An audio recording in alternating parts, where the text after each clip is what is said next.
we went on the Eagle Hawk pelagic, and sick as a dog. But Wow. I found a really good spot on the deck where you can wedge yourself in. You know, you have the side of the boat there and you wedge in, and you can just sort of peek over the top and hang on and see birds. Haven't been Oh, on, the people I bird with, they tease me, oh, we got to get her on another pelagic. No. no.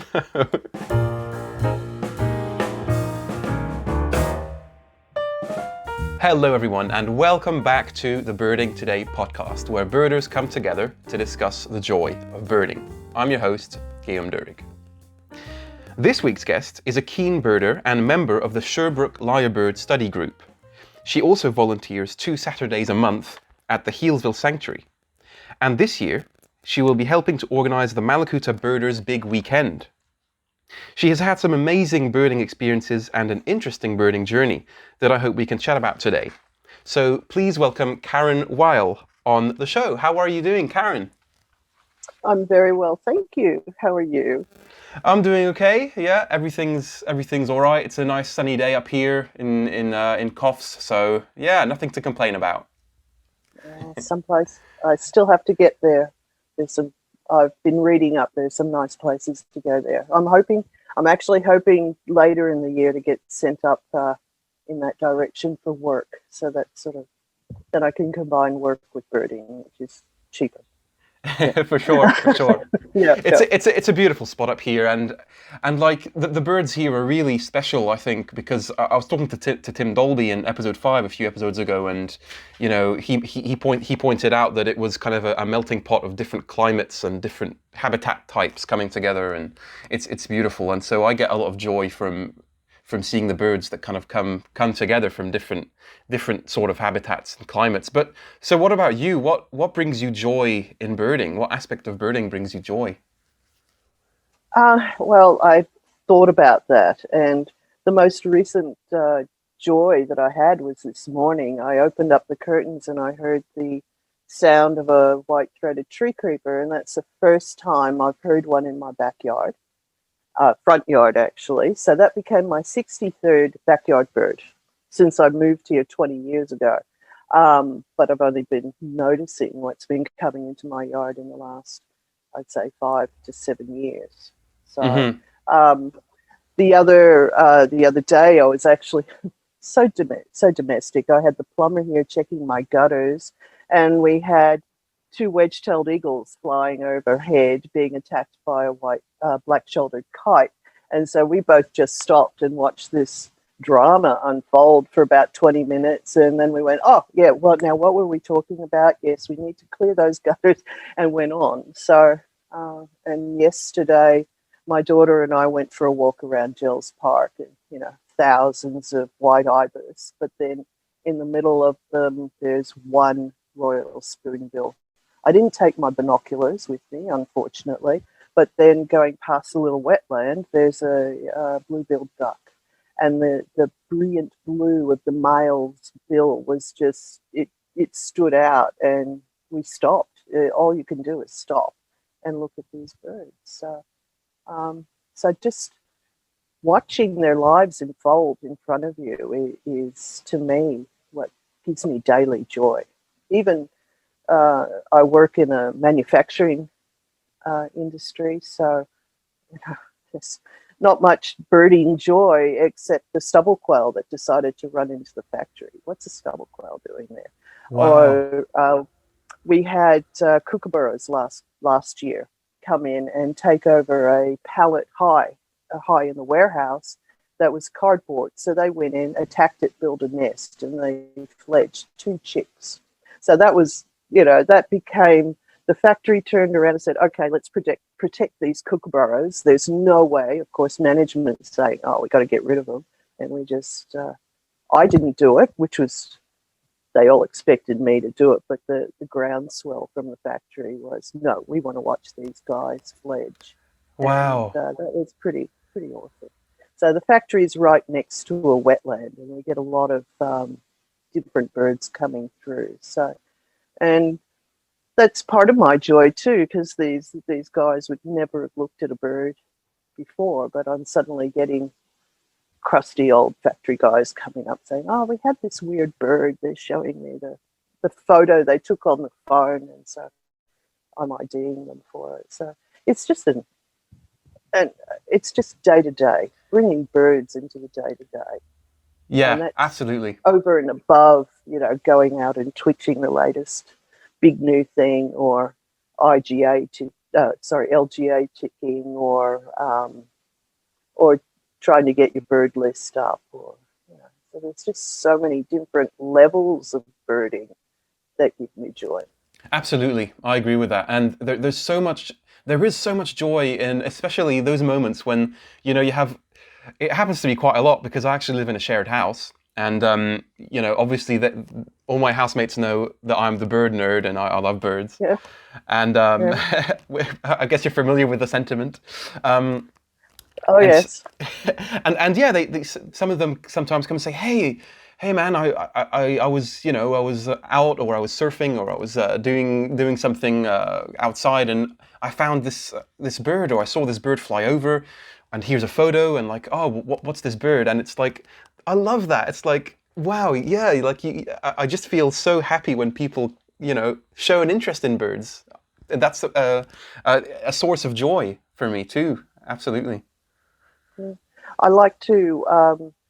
I have a 45-minute drive every morning and every evening, and it's nearly gotten me into accidents. But I drive through so many habitats, so I'm going from this beautiful bushland habitat through through more bushland as it slowly goes into paddocks and into the factory zone. And I will just log in my mind all of the birds that I see as I'm driving through. And every now and then there's something different.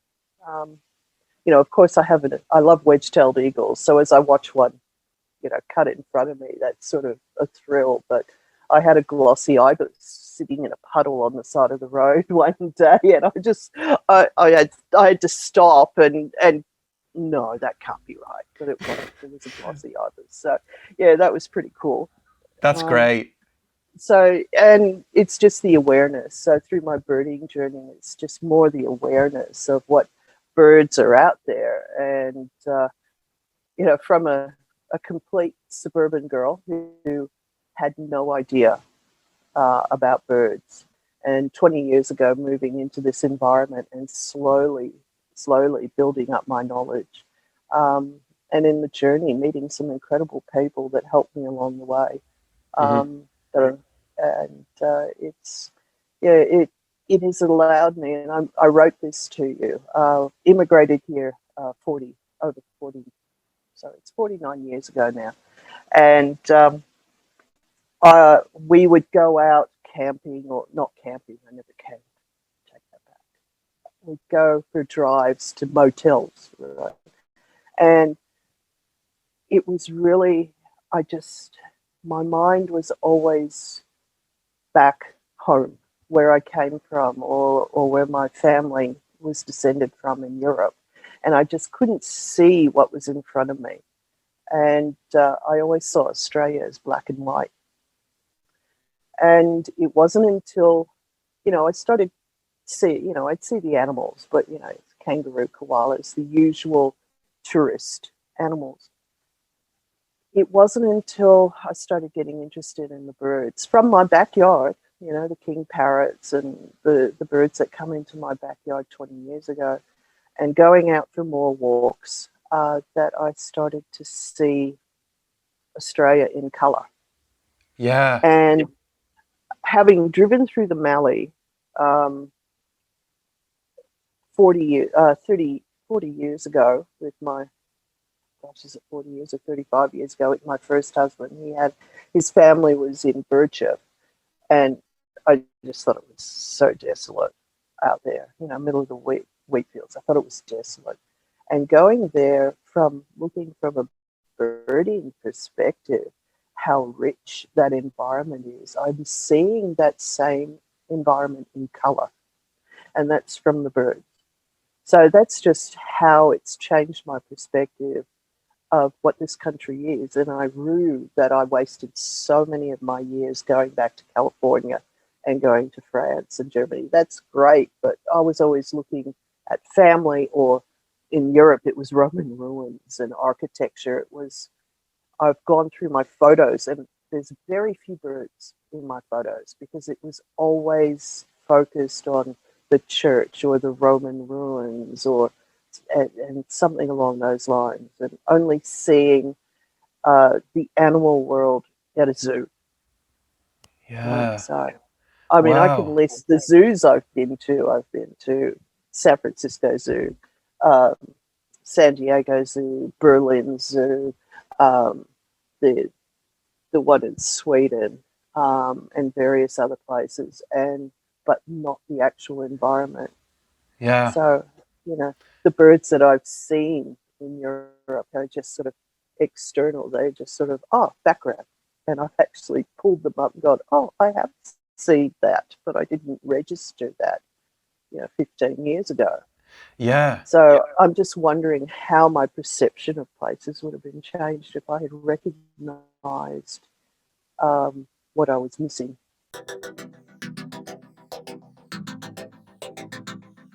I really think that's so interesting, the metaphor you use to describe the start of your passion as bringing color, as seeing in color as opposed to black and white. That's really beautiful. And quite accurate, and especially in Australia, since the colorful variety is so astounding that you really do, like, it's a splash of color, and that's really interesting. And yeah, and because you started seriously birding. I say seriously birding, but your interest was sparked in birds quite a long time ago now. Is that right? Um, yes, but it was always excess. It was always in the background. Um, I was more a lyrebirder. There was Lyrebirder, only yeah. one. There was only one bird, and that really started in 2011. Um, where okay, so to go further back, 20 years ago, my ex-husband was diagnosed with a autoimmune disease that affected his full skeletal system. Um, he was in constant pain, and so we had to come up with a remedial way of keeping him moving. And it was I would find walks. Right, he refused to go on a treadmill. Don't blame him. And so every weekend I would devise different walks. So I've been to a lot of these places that I've since been birding, seeing it in a different way. But we would go out on these walks, and he would go off on his power walk, and I'd sort of hang around and I'd sort of look, thinking, yeah, I've done my job. I've got him out doing his remedial walk, and my daughter was young. And so I was looking after her, and then I just started noticing just the birds around, and thought, I wonder what they are. And I'd take a camera with me because digital, right? I had my first I now know is a bridge camera. I went from a 35mm to a Canon digital, a power shot, and I thought, I can start. I'll take photos and see what they are.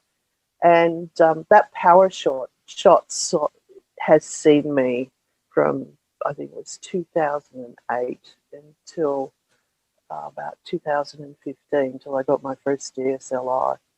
I would be taking these horrible photos. It took me birding, lyrebirding, when I started walking through Sherbrooke, just wanting to see a lyrebird display, because I've seen it run across a road, and oh my God, that's a mythical bird. I mean, Yeah. now it's a chook, but it was just this. I just wanted to see this bird that I'd heard so much about, and still didn't have a pair of binoculars all through this time. Right, it was always the camera to see what I was seeing, and the walks were continuing, and I was just it was just there, but the awareness was there. And one walk through Sherbrooke, we stopped off at Grant's, as you always do, and you get your cup of coffee afterwards. And there was a sign that said Dawn Survey. and gave the dates, and that was in 2010. And I went, oh, can't go, can't do it this year, maybe next year, we'll see, and put it in the back burner because we were planning to go to Europe that year, which we did. And then the next year I saw the sign again, and I thought, oh, I'll try it out. And expecting, hoping to see a lyrebird. No, never did. Heard them, met some nice people. I mean, obviously I was already crazy getting up at 5 o'clock in the morning in the middle of winter to meet at Grant's picnic ground at 6 a.m. to be with people I'd never met before, to be taken into the middle of the forest and left there, wondering if I'll ever get out. That's what the Dawn Survey is. But, you know, being with passionate people and, you know, and then they'd say, oh, that's this, that's that. And I'm like, is that it? No, that's it. That's a ground report. And go, oh, what's that? Oh, it doesn't matter. It's not a library. And then my job changed. And I found it was easier for me to drive over the mountain to get to my job than to go around, or to go, because I had spent the first 10 years in Sherbrooke driving to Brayside every day from Sherbrooke. And the new job was now in Kilsyth. And so I found I could drive over the mountain. And I started to sneak in a bit of time before work. I'd leave a little bit earlier all the time. You know, my daughter was now going to secondary college, so I didn't have to drop her off at school. She could take the bus.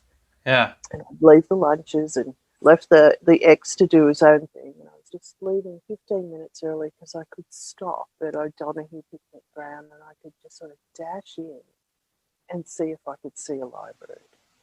Couldn't get far in 15 minutes, and then I'd stretch it to half an hour and then an hour. And I was doing this every morning just to see a lyrebird. And not every morning would I see one, but sometimes I did. And I started to meet other people, insane people, from the Sherbrooke Lyrebird Study Group, and talking. And that's how I got into it. Wow. And but I was seeing my lyrebirds, and I started to learn about my lyrebirds. I learned about the difference between the males and the females. And the females are so interesting. How and when you're going into the same place every day, they get to know you. And so there are certain special ones, and you see the same birds all the time. And then becoming more and more involved with Sherbrooke Lyrebird Study Group, you get into the secret life of lyrebirds, and you learn more and more about a particular bird, and they're always going to be in my heart. You know, I'm wearing a T-shirt that was designed by a friend of mine that has a lyrebird on it. I kind of think that maybe he made it for me. So yeah, I think we kind of push straight into the lyrebirds, but that is my passion. Yeah. So what's your role? What's your role within the group at the moment? I'm just a member. There's only 12 of us. Oh, and right. And in that 12, there's usually only about 6 to 8 of them who are active. And what I do, and what a lot of us do, is that we just go in and we walk in. We walk through, and we're the oldest. It's actually the oldest running citizen science group in Australia. It was first registered. I took notes. I got notes here. It was first formed in 1958. And it's only generally been about 12 people. And that was back when Sherbrooke Forest was not part of the national park. That wasn't until I had to check my facts. 1989, it became a part of the national park when Dandenong Ranges National Park was formed. So it was just an area that people could go in with their dogs, their cats. It was just a state park. People still was able to be logged. And there were no protections whatsoever, and there was just this little small population of lyrebirds there in this remnant rainforest. subtropical rainforest outside of Melbourne. Sorry, so I rambled off there, gave facts and history. We started banding. We wanted to know, because as you know with birds, you just don't know if you're seeing the same bird all the time or if there's a moving population. So there's a survey group. We have to go through the full list to have the permissions to do this. Right. And the first banded bird, I think, was 1995. So we have banded over 450 birds since 1995. And that's how we got to know about their territories. And by walking the forest and you see the birds, you can track where they are by the bands. Now, there's more than 450 birds in there because not all birds have bands. There are those that escape us. Uh-huh. The only way you can band a bird is, of course, when they're still in the nest. And so that's part of it. I'm not very good at it. There's people that do it. I'm quite happy they do, because those gullies I still have a fear of leeches. I remember I'm a suburban girl. Don't like. I hate leeches. Stuff leeches, ticks, the whole lot. I'm too scared I'm going to fall over. All of that. I can tell you stories about me in mud. Anyway. And so we breeding season. The females during breeding season, they build a nest. Of course, you have the displaying males because they're the one, the females will lay one egg, and we try to find the nest. We locate the nest, and we wait until the bird is just about ready to fledge, and we band the birds, the chicks. Yeah. That's the only time we can get to them, because these birds, you can't catch them. I mean, they're just, you could misnet, but there's just so many ethical issues with that. So when you walk Sherbrooke and if you see a bird with a band, that's one of our birds. We've banded it. But there's pretty much, there might be one banded bird, there might be two or three others of that same year that have eluded us because the females are so good. They manage to hide.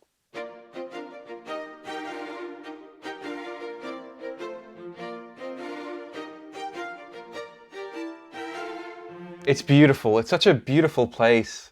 I like I told you before, I used to live in Upper Beaconsfield, which is Yes. which is quite not very close, but not far away. And so Right. and I remember I've been to Sherbrooke many times, and it's just a magical place. And the tall mountain ash, and it's the air is cool, and what I always kind of remember from going to Sherbrooke is the echoing cockatoos that kind of screech, and it echoes hundreds of meters through the forest. This beautiful place, and it's a great place to work and study these amazing lyrebirds, which, yes, they're mythical, absolutely. When I first got to Australia, it's like, wow, what a bird.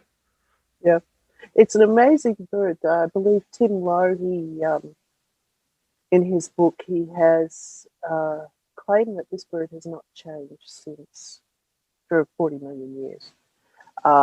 That it's unique with the number of vocal cords. I mean, there are other mimics. Of course, you have your satin bowerbirds and other birds that mimic, but the vocal range is just unique to a lyrebird. And some of the noises, there hasn't been a study done yet, but what's in the forest by what those birds are calling. Yeah, absolutely. And unfortunately, there's a story that I was told. There was Alex Maisie, who now has his PhD. He's our lyrebird expert. He's been going into that forest since he was quite young. And Jan, who's the lyrebird lady of Sherbrooke, she took him under the wing. So these people are legends in our lifetime, the lyrebirds.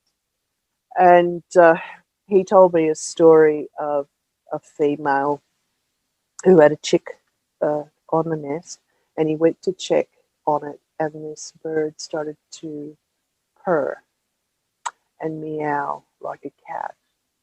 And when they do that, what they're doing is that they're mimicking a sound to get us away from the nest. So for that bird, the sound of a cat is the scariest thing it knows. And it's Uh-huh. was trying to scare Alex away from that nest. Go away from my nest. So the fact that that bird has learned a cat noise just shows how feral cats are totally changing our landscape and has become an apex predator in the forests. Yeah. Yeah. The other one is a fox. I can smell a fox when a fox has been in the forest. I can smell it. You know. Having gone into Sherbrooke virtually every morning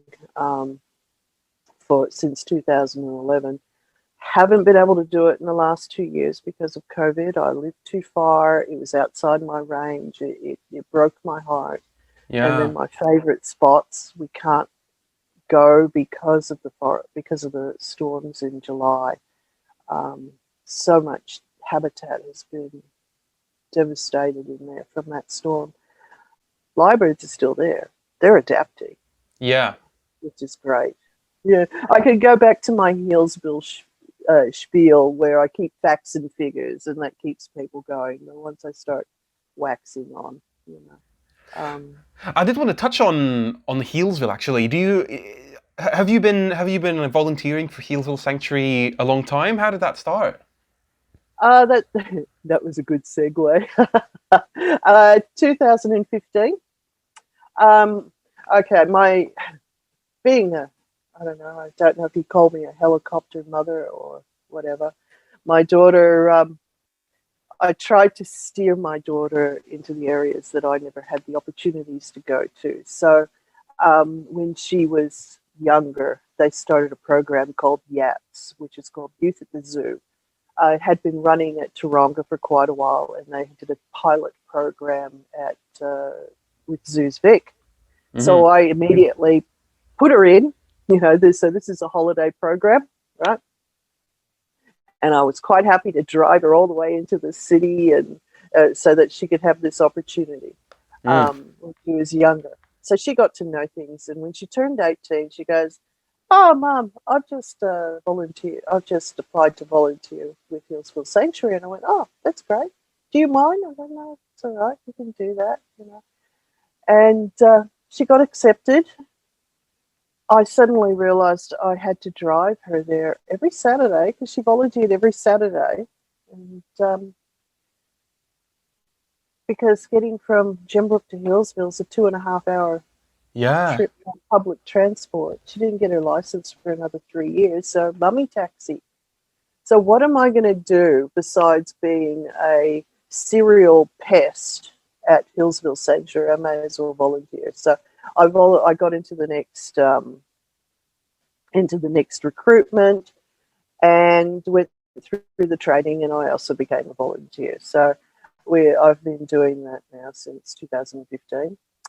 My daughter is a team leader for one Saturday a week and one Saturday a month. Sorry, she's my boss, and yeah, so I've been doing that now for 5 years. Yeah. No, 2015. Where are we? It'll be the 7th year this year. Yeah. Wow. So, Yeah. and that actually pushed me on the journey out of being a lyrebird and becoming this common birder. Common So birder. being a generic birder. Yeah, because suddenly I had to understand, oh gosh, there are more birds than just lyrebird in this country. I had to find out about the birds that were in the exhibits. And honestly, it's the first time I heard of an orange-bellied parrot. Yeah, that's how focused out, I'm just lyrebird. Yeah. And we have at Healesville Sanctuary at that time, pre-COVID, it was the volunteers' responsibility to run an aviary called Land of Parrots. Oh yeah, yeah. And that's where we would, it was the connect and act uh, philosophy, where you would be upfront and personal with the birds. So we would walk, we would have a red-tailed black cockatoo on our arm, and we'd allow visitors to feed, and the other birds in the smaller aviary with the nectar, with the lorikeets. So this allowed people to become, more familiar with the birds and to see what was there. They don't do that anymore because, of course, when you're overfeeding birds, they develop behaviors, and it's the sunflower seeds are like chocolate, and it's very unhealthy for the birds.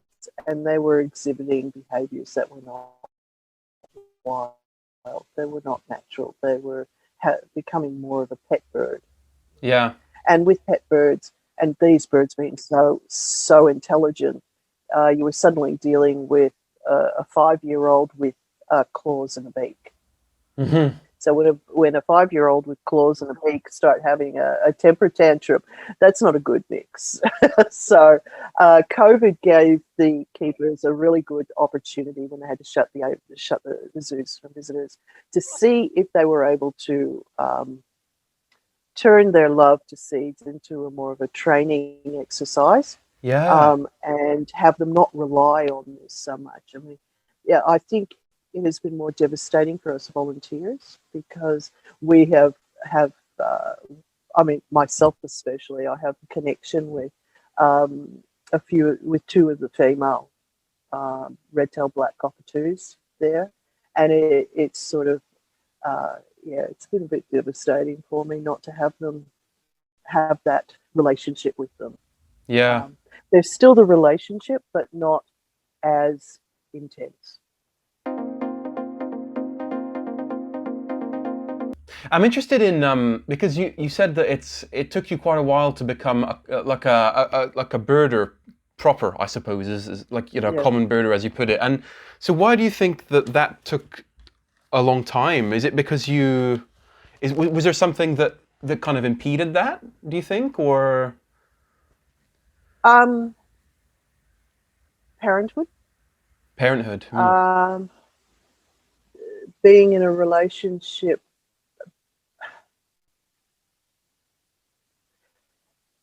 I would not put my own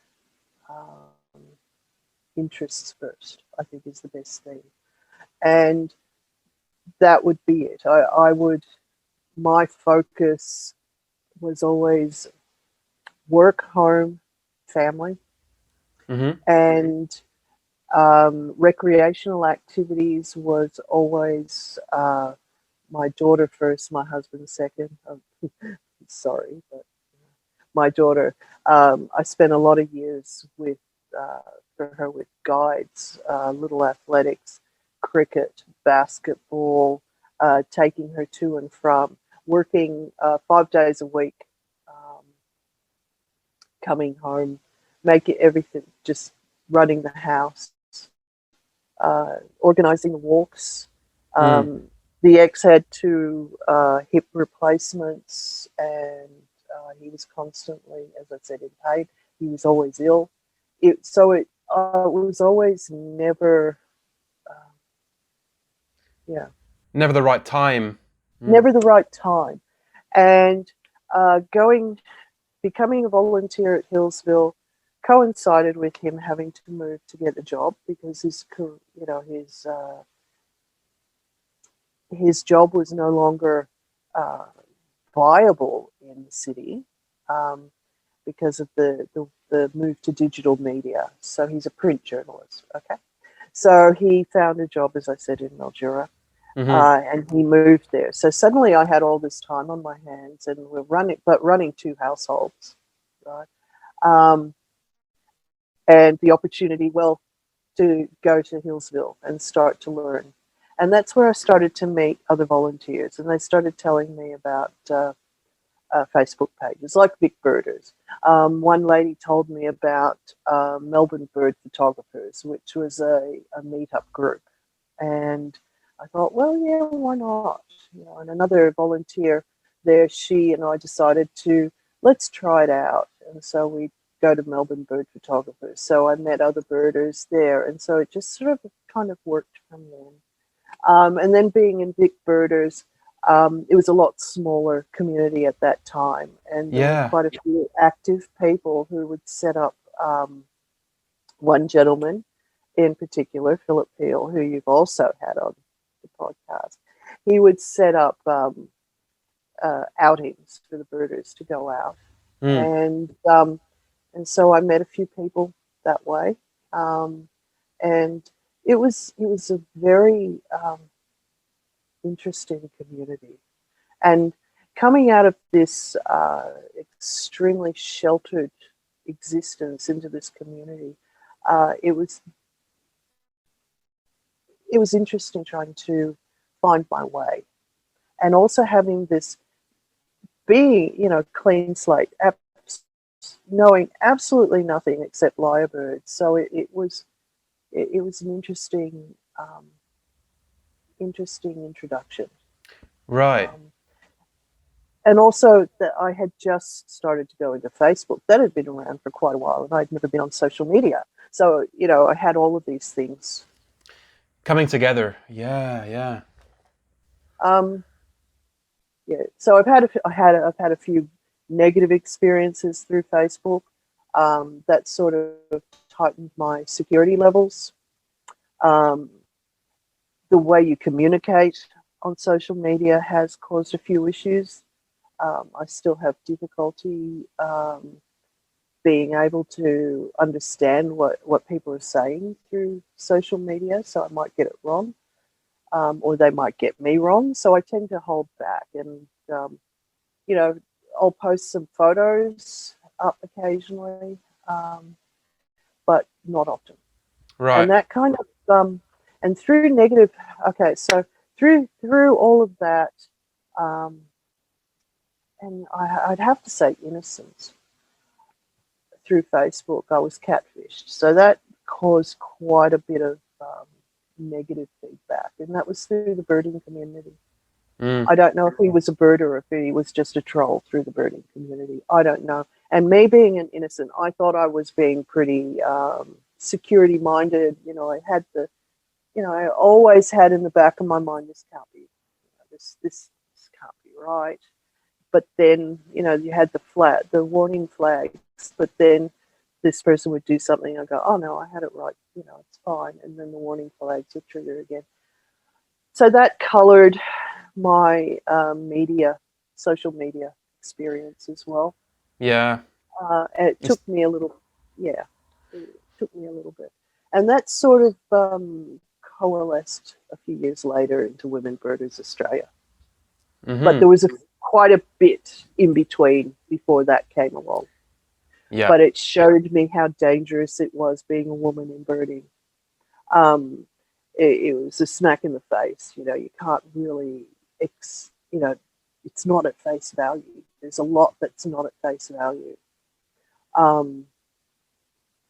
And being shy, generally shy, and insecure, it impacts how you go about birding. So that's why lyrebirding is always my base, because I was doing it on my own and the joy of my own and looking out the window is my own. Yeah. Absolutely, and that is really, and thanks for sharing that. Because it's like any community. No community is immune to negative things, really. And the negative aspects of humanity, I suppose, and so, but you powered through that, and you're still passionate about birds, and so, is that right? Well, yes, I did. There were, I powered through that, and the negative feedback that I got from that, and the negative feedback I was getting from being an inexperienced birder, I sort of came out of that, and this was at the end of 2016. I had just started to find out about eBird at that stage as well. And because the ex-husband had also, in late 2016, after being, running the two households in Mildura and here, he had decided that we weren't a couple anymore. So that started divorce proceedings as well in 2016. So it all, divorce proceedings, cat issue, a year and a half. It just had just starting to come into birding. Anyway, so roll back. So I was taking photos. Whenever I went to Mildura, we'd go for the walks. I was starting to take photos, and I was taking more and more photos of birds when I was taking the walk. And that was from becoming involved with Melbourne bird photographers, doing a couple of the trips with Vic Birders, finding out more and more birds through Healesville Sanctuary. I decided with eBird, I thought, I wonder how many birds I actually have seen. So I would go through my photos. I went through all my photos from my crappy photo, my little power shot. And I started to recognize what birds I was seeing, and I started cataloging them.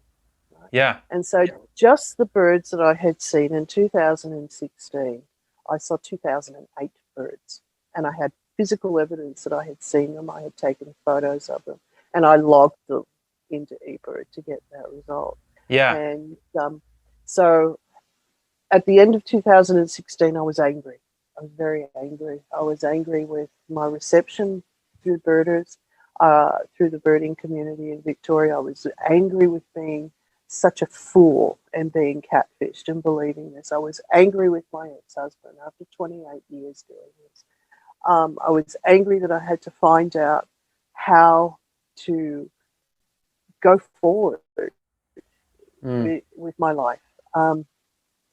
And I had there were two young men who I had met through birding, and that's Oakley Guillaume and James Cornelius. And we had been, whenever I knew if I wanted to go birding somewhere, I could give them a call and say, hey, do you want to do this? And they go, yeah, that's great. I had the car, they had the knowledge. A lot of my general birding knowledge is from those two, and I still go birding with Oakley whenever I can. I haven't caught up with James for a while, which is a shame. I think the last time I saw him was this time last year. Right.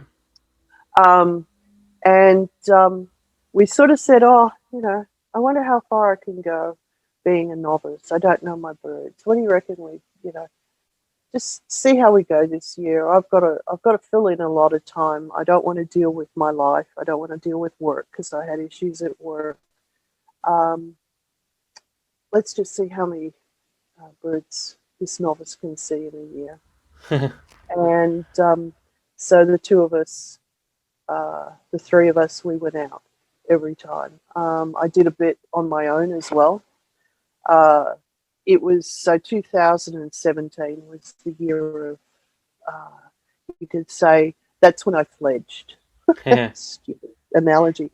I never camped. I never rough camped. I was a glamper. I had to have an indoor toilet. So, that year I had to learn how to rough camp. I actually bought a tent. I'd never had a tent in my life.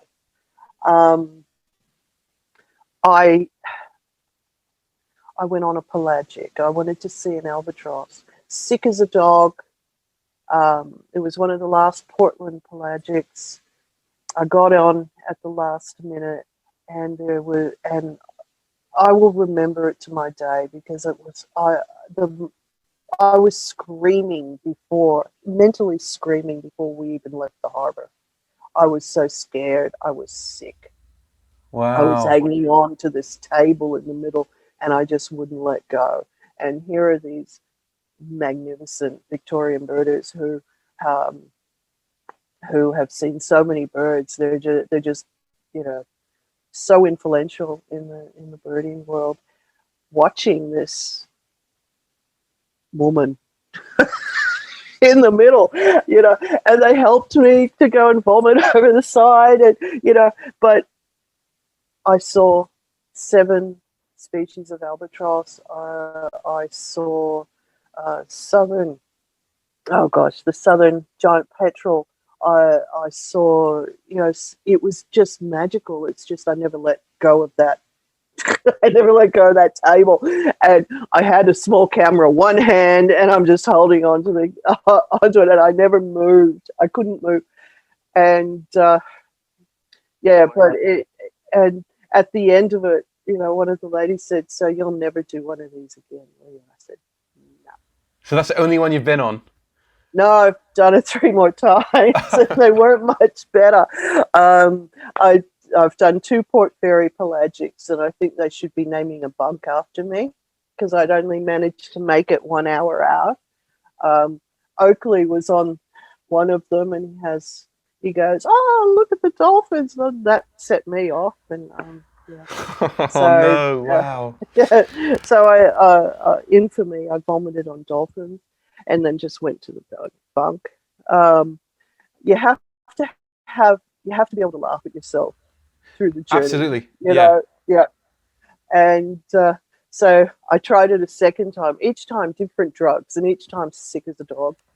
Oh no! And then the 4th time was the Eagle Hawk. I went on an Eagle Hawk pelagic. I did a tour with Craig Greer to Tasmania, and we went on the Eagle Hawk pelagic, and sick as a dog.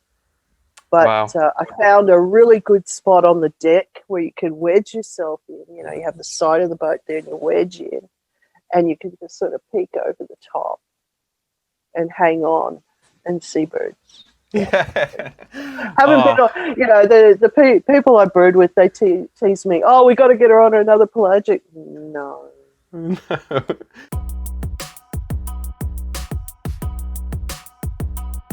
I also wanted to also touch on another kind of thing that you are involved in, which this year is the big weekend at Mallacoota. So I'm actually not aware of that. Tell us a little bit about it. Okay. This is the 3rd year that it's running. The first year was how it started was the Mallacoota the fires, the horrible bushfires, and of course nobody was going there and going to Mallacoota, and Janine and I were talking. Janine Duffy and I were talking, and we were pretty upset, and we were, let's go on the long weekend. Let's go birding. Let's go and record what we see. Let's spend money there. Let's spend money. And I go, "Yep, that's great." And then she goes, "Oh, I've contacted, she was a part of she was an admin for Mallacoota Birders Facebook page." She goes, "Oh, do you mind if, I ask a few people to come along?" And I'm going, "No, yeah, why not?" And then this, what I thought was, going birding with a friend, because being rather shy, became the first Mallacoota Birders Big Weekend. Right. And so a lot of members of the East Gippsland BirdLife community became involved, and it just sort of groundswelled. And that was the first weekend. And then last year it was a lot bigger. It's sort of like, well, this was just supposed to be a little weekend, and it's just turned into this thing. So Tim Dolby ran a walk, and we went across to Howe Flat to see how the eastern bristlebirds were going, and we saw them. Oh, nice. It's just gone from there. So this time it's, we still have the main weekend. I've got the dates from the main weekend is from the Friday the 11th to Tuesday the 15th. Of which month? Monday the 14th, March. So this right. is the Labor Day weekend. We've got a pre-weekend as well. It's sort of expanding with different activities because there's so much bird life in there. And it's a lot of it's just not explored. We try to keep it intimate, but it's, we had 40 people last year. I think there's going to be about 40 to 60 people again this year. All Wow. proceeds go to the, I had to write this down, goes to the BirdLife Australian Bushfire Recovery Program. I see. Lovely. Okay. Yeah. So every birder registers. It's a $20 registration fee, and that gives them, I'm writing it down, wrote this down, that gives them access to all the included activities, and walk suggestions and maps. There's also there's also a WhatsApp, I think that's what it's called, a WhatsApp Yeah. A chat. link, chat. Yeah. And last year we had people who weren't actually in the organised activities sending all bird locations. So we found new locations of the southern emu wren, where we found out where the glossy black cockatoos were finding food. And, it was just this constant conversation on this app about where people were, what they were seeing, and every single one of these were logged into eBird. Yeah. Beautiful. This was Yeah. to help with the, knowing what's around and seeing how the area is recovering. And of course, spending your money in the town, making sure that that town has some sort of recovery period and getting people there to have a look. Yeah. It was pretty exciting because Janine went to Howe Flat the day after the main group, and she went back to the same place we were, and she had managed to take a photo of the first known chick of an eastern bristlebird. Wow. Back in Howe Flat after the fires. So Yeah. that just shows that the recovery is happening. It's a great weekend. It really Lovely. is. Yeah. Yeah. Great. Oh well, I love that kind of aspect of birding as well, where people come together as well to bird. Be it 2 people or 20, and it's like we were talking before. It's a community of people, and of course that it has its problems, I guess, like any community does. But what do you think? What do you think could be improved then? This is one of my questions that I had prepared for you. What do you think could be improved in the birding community? Any aspects that we could maybe work on as birders or as a community in general? Any ideas? Acceptance. Acceptance. Inclusion. Mm-hmm. Acceptance, inclusion, encouragement. Sometimes we become too involved in getting the next bird to the exclusion of your priorities. I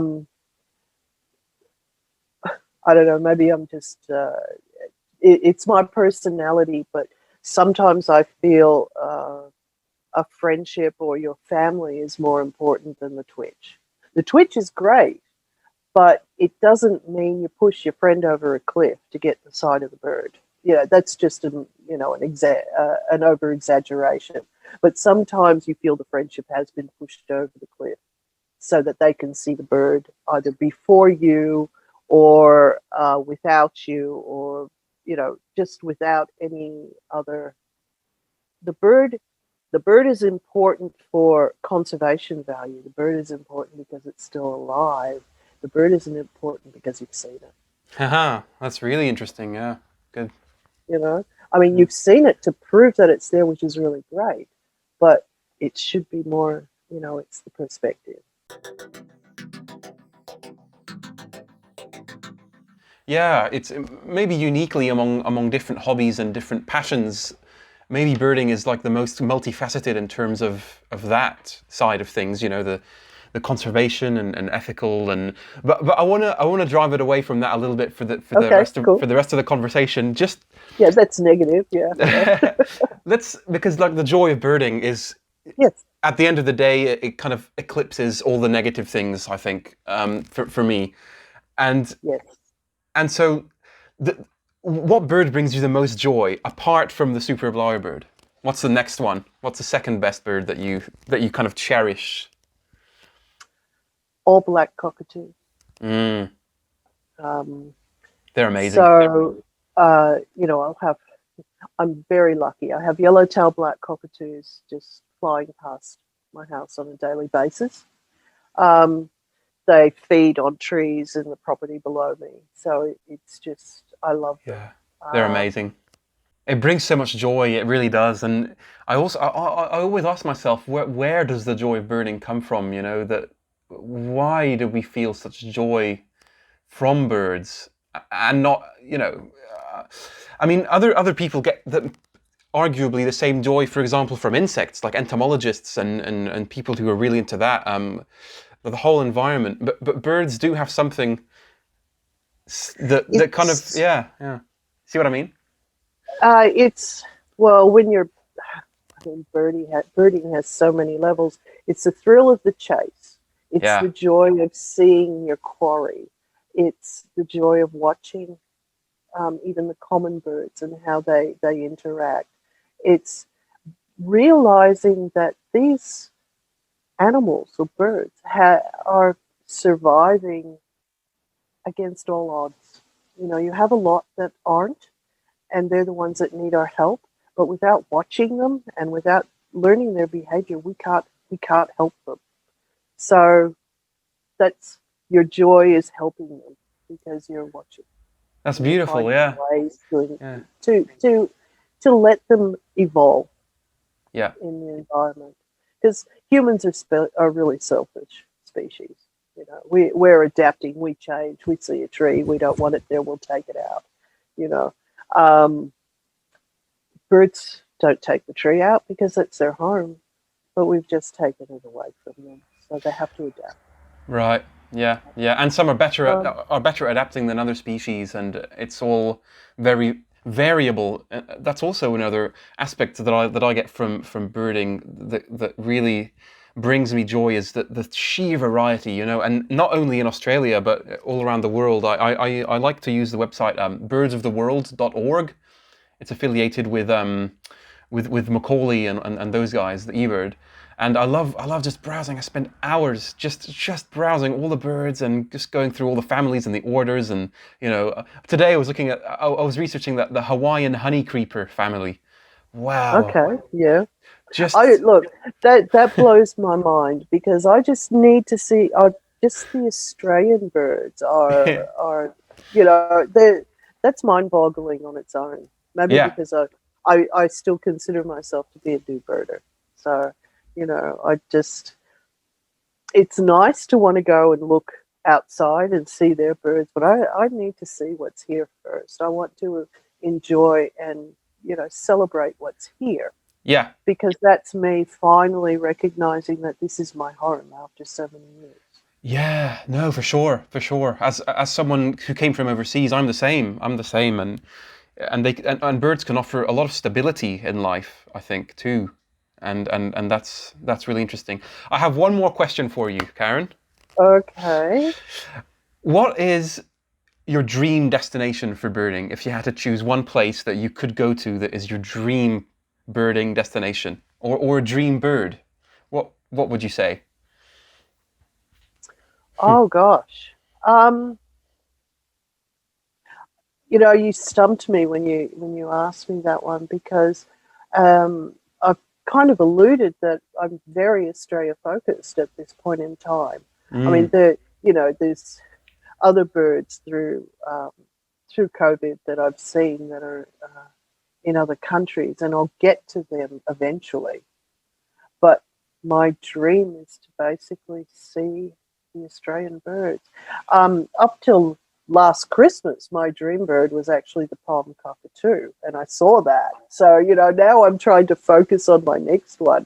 The dream destination, 2 years in a row because of COVID, I've missed out on going to Darwin and Kakadu. So that's, yeah. So once I get that under my belt, then I'll start moving around, going back through Queensland and then across to WA if we're ever allowed in there again.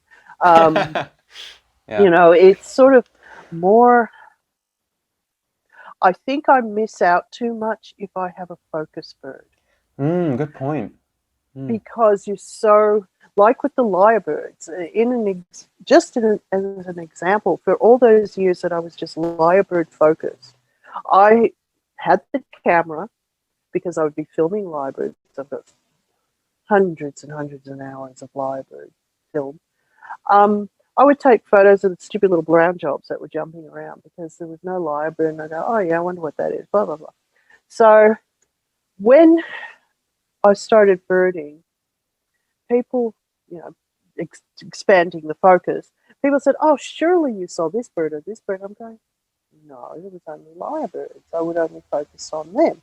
And then I realized that as I went back and looked at the photos of these little brown jobs, I actually had a pilot bird from one of the last known photos of a pilot bird in Sherbrooke Forest from 2013. Wow. Yeah. They haven't been heard for years. They're there, but they'd be deep in the gullies if they were. So, so 2013, one of these little brown jobs is. Yeah. But that's a good point. Of the narrow focus of having a target bird can potentially blind you to the sides, to the other birds maybe. Yeah, and it's always good to keep an open mind and because birds, anything. This is a quote from David Lindo, who some listeners might be familiar with, who's the urban birder in the UK. He says, it's always stuck with me. Anything can appear anywhere, which is, I love that. It's the potential of that is just mesmerizing and magical. So and I always kind of keep that in mind. Like anything can show up anywhere. So that's yeah. Birding is a journey. You don't, if you're always going to see something new with a bird. Even I have a colony of sparrows. You think, common sparrows, but I watch them and they show me something different, and they show me how they interact.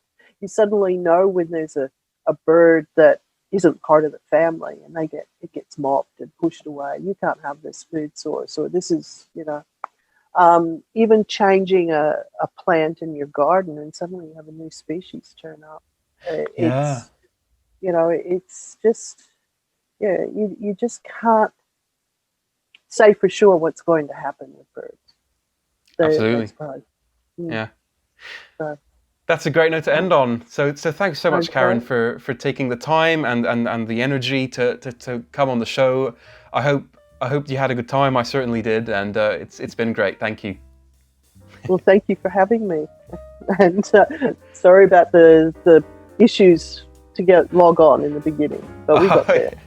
That's okay. Yeah, I mean, it's Zoom. We had a technical problem at the beginning, but it's all sorted, and I think we had a great conversation. So thank you, Karen. All the best to you. Thank you. Have a good day. Bye-bye. Okay, bye-bye. You've been listening to the Birding Today podcast. New episodes are released every Friday, and if you'd like to get in touch, just write an email to birdingtoday@gmail.com. Thanks for listening, and see you next time.